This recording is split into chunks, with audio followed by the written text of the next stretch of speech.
Before you think you're not good at mastering audio, chances are that you don't use the right limiter at the end of your mastering chain. This is why I created a series of tests to find the best audio limiter the audio market has to offer.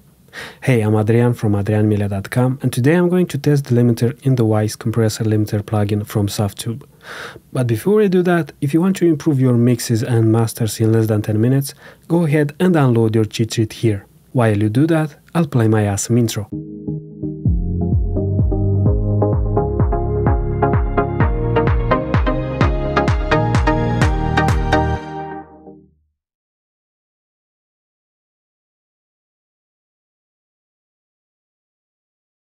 This is the Weiss Compressor limiter from Softube, which is based on DS1 MK3 plugin, also from Softube, which is based on a real-world hardware with the same name. The Weiss Compressor limiter is a simpler version, if you want, of the DS1 plugin. Let's take a quick look at the controls of the plugin. Here on the left we have the limiter gain, and on the right the output gain. Then here we have the compressor controls, threshold, ratio, and so on. Then here is where you can work with parallel compression. Next, there are the A and B slots that you can use for two separate settings. Then here you can choose whether you want to compress the full band of your mix or you can use some filters. When the gauged option is on, the same settings are applied to both left and right channels. If you want to affect them separately, you should set this to off. If you activate the mid side option, the channel 1 becomes the mid part of your mix and channel 2 the sides. In case you want to compress them separately, you have to deactivate the gauged option. Here's where you can activate the parallel compression and the limiter. And there's the bypass button to bypass the plugin. There are some more options that you can use and which are hidden here. In this video I'm testing only the limiter part of the plugin, and you can see that there are three types of safety limiter modes. DS1, which is supposed to be the limiter ported from the hardware DS1, the T1, which is supposed to be punchier, and T2, which is supposed to be a faster and a cleaner limiter mode. For my test, I'll use the T2 safety limiter mode. Next, here's the waveform window, where you can see how the plugin is affecting your mix. Here's the limiter gain reduction meter, where you can watch how much limiting you are applying. Then if you lower the threshold and put the compressor to work, you can see the compressor gain reduction meter. There's the frequency window, where you can see the frequency response and also control the compressor threshold. And also the knee range that you can change in the hidden options window. So this was the quick overview of the Weiss Compressor limiter. Now it's time for the most important part, and that is how this plugin actually sounds. For this test, I use a mix produced and mixed by my brother Vlad. As mentioned, I will test only the limiter in the plugin and not the compressor. By the way, I'm planning to test the compressor of the DS1 in another video. So for this test I added about 6 dB of gain and set the output gain to -1 dB. In order to take care of true peaks, I also use the T2 safety limiter mode, as recommended in the plugin manual. I will compare the Weiss limiter against TC Electronic BrickWall 2 limiter, which in my opinion is one of the best limiters ever created. The Weiss Compressor limiter adds latency, and to make my life easier, I committed the track and synchronized it with the one processed by BrickWall 2. I also matched the two masters in terms of loudness as much as possible.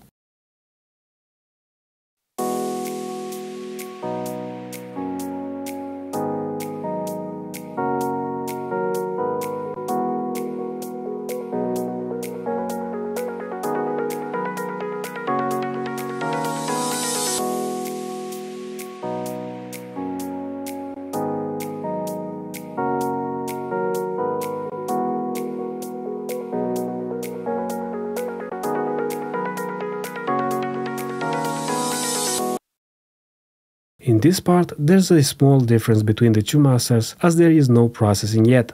And you may think that there's no use in testing such parts. Well, from my tests, it is actually essential to do this. You see, some of the plugins that exist on the market that are supposed to be used for mastering affect your masters in unwanted ways only by inserting them on your mastering bus, including limiters, while no processing going on. I do not hear to be the case with the Weiss limiter.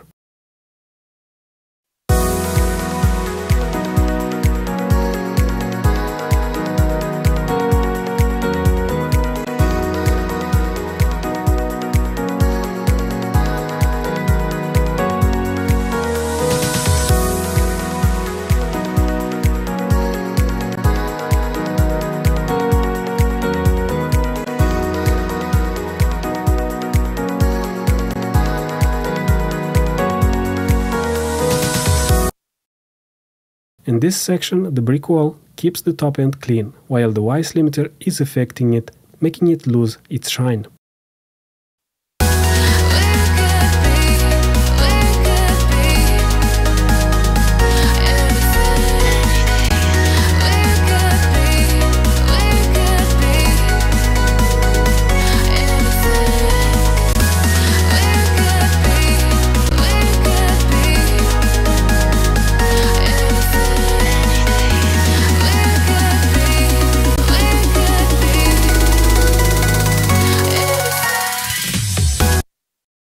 In this part, the Weiss limiter tightens the stereo image of the mix, bringing everything more in the front.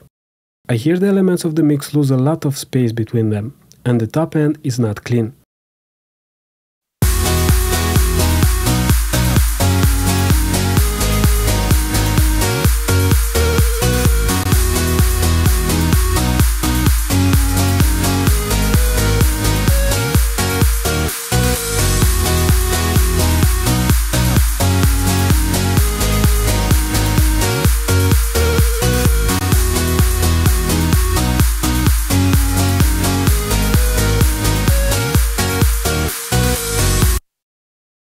The BrickWall version keeps the 3D space of the mix, while the Weiss one makes the mix more 2D.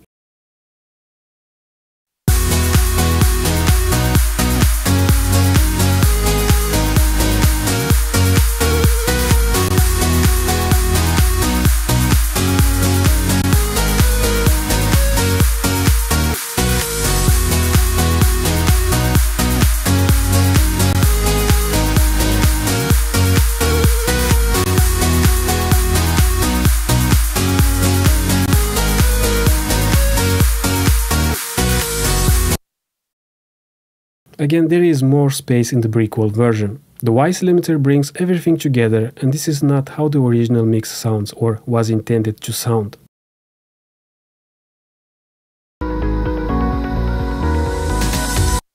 Now, from my tests, there are limiters that in softer parts of the mix add a lot of unnecessary loudness, even if the peaks don't reach the limiter threshold. This is not the case with the limiter in the Weiss compressor limiter. Before listening to the next part, listen to the vocals, especially the top end and how they sit in the mix.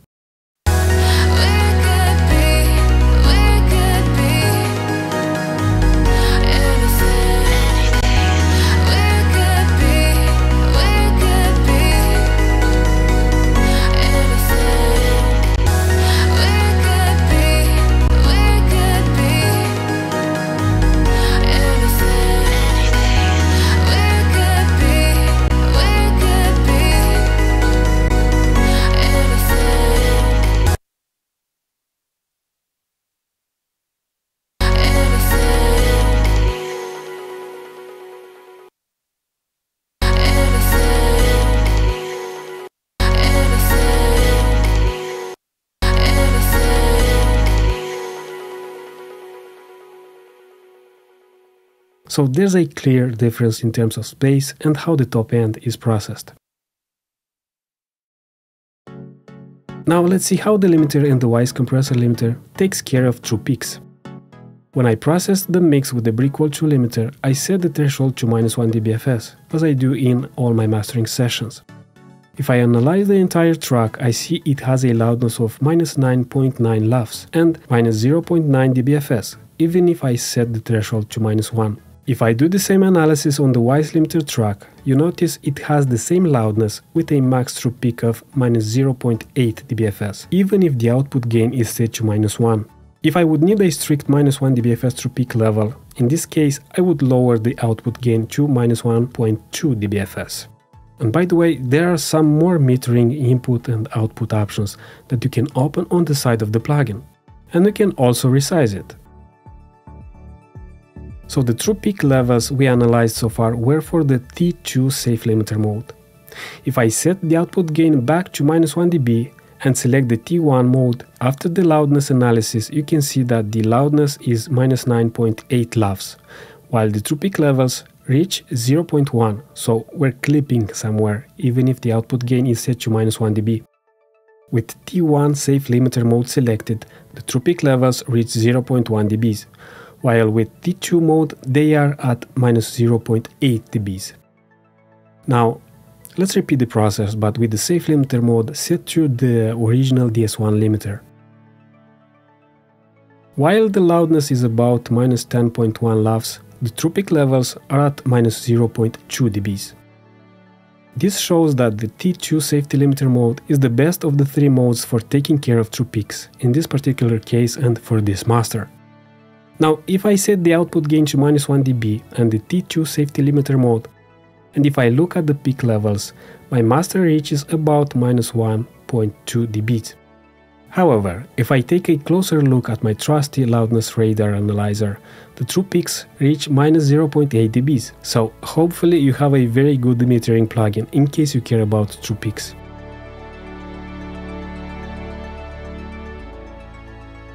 In this video I tested another limiter which some recommended, and it confirms again how essential a good limiter is for good quality audio masters.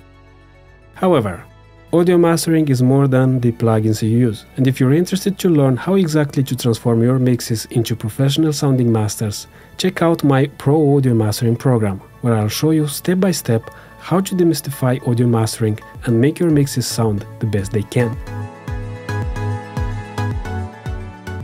In conclusion, to me, the Weiss limiter in the Weiss Compressor limiter plugin affects the mix not in a transparent way. When processing, it makes the mix lose a lot of space between its elements, bringing them in the front, and it also makes it more 2D, and the top end loses its shine. And by the way, these are some of the common ways other limiters affect audio masters. Therefore, I'll continue my quest of finding the best audio limiters that the audio market has to offer. What about you? Do you use the Weiss Compressor limiter? Tell me how in the comments below. Until next time, stay cool and make great music.